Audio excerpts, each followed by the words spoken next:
Hey guys, so ang topic natin for today is NIP or National Immunization Program.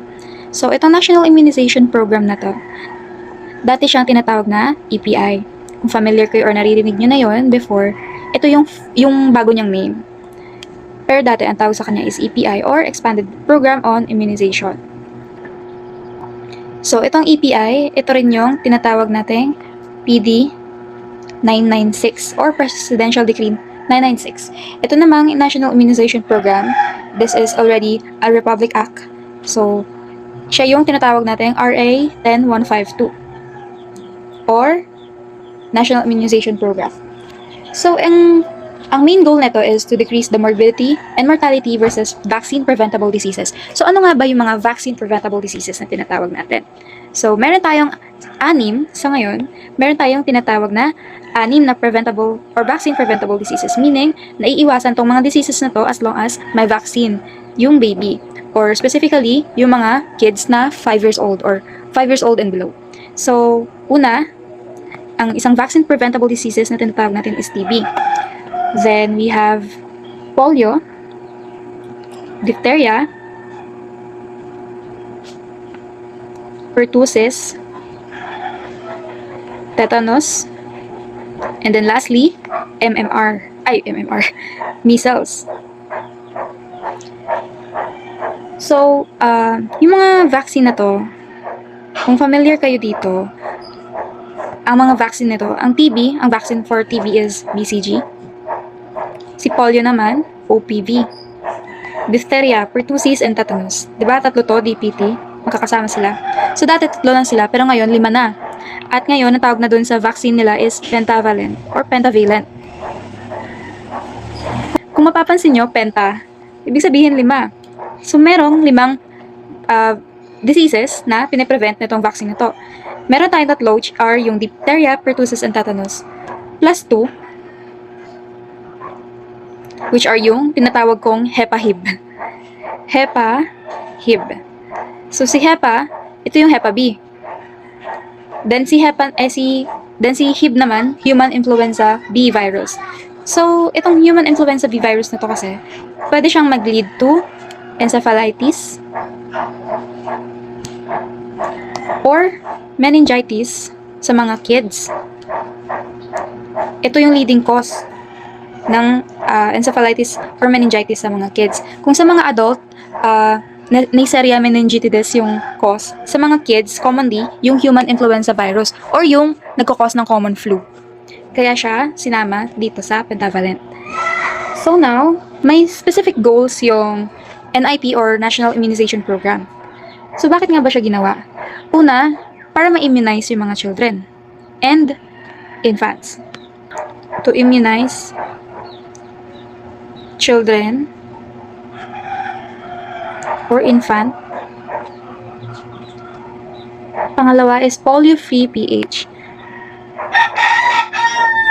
Para ma-maintain natin yung status ng Philippines bilang polio-free. Pangatlo, para ma-eliminate yung measles.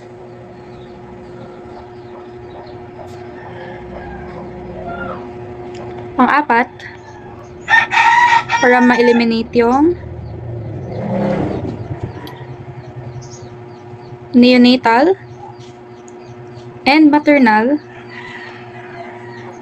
tetanus.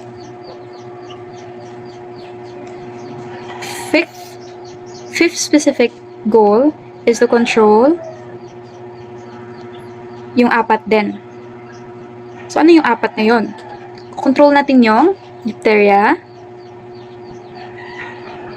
pertussis, Hepa B, and German measles.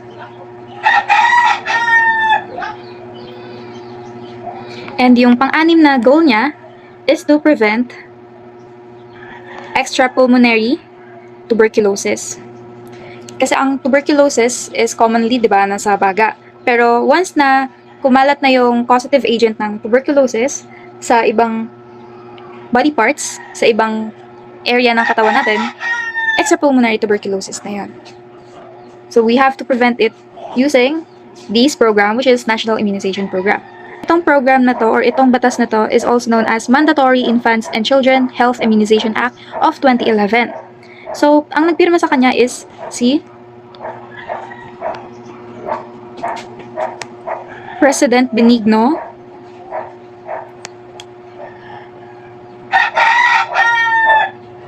the third noong July 26, 2010.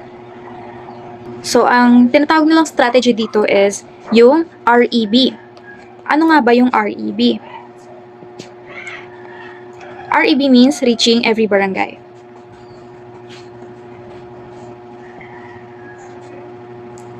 This is the strategy para ma-ensure na yung mga bata under 5 years old magko-complete sila ng immunizations.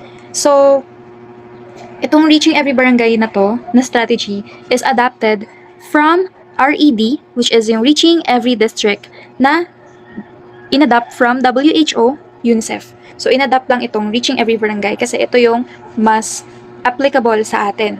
Ito yung unit na meron tayo na applicable sa atin. Kasi sa kanila, RED, Reaching Every District, kasi district yung meron sa kanila. Sa atin, barangay. So, inadapt lang natin yun. Sa mga vaccines naman tayo, meron tayong name ng vaccines, meron tayong dosage, at kung tuwing kailan siya ini-inject or ina-administer. So, first is yung BCG. So, familiar kayo dun sa kanta na BCG, Hepa B, Pentavalent, OPV, PCV, IPV, MMR. Ewan ko kung may Rotavi pero dinagdag ko na siya. Rotavi. Ganon. So, siya? BCG, Hepa B, Pentavalent, OPV, PCV, IPV, MMR, Rotavi. Then, ito yung mga routes niya. So, si BCG, which is nasa left deltoid muscle, ID or intradermal. Yun yung nagpo-form ka ng wheal. Tapos kapag wala siyang wheal na na-form, yung scar, pag hindi siya nag-scar, uulitin si BCG after ilang months. Then si Hepa B naman, IM or sa anterior lateral muscle. Intramuscular siya sa thigh ng baby. Si Pentavalent, IM yan. Or IM. OPV is oral, kaya nga siya oral polio vaccine. PCV or pneumococcal, IM din. IPV, IM. Si MMR, subcutaneous. At saka si Rotavi naman ay oral.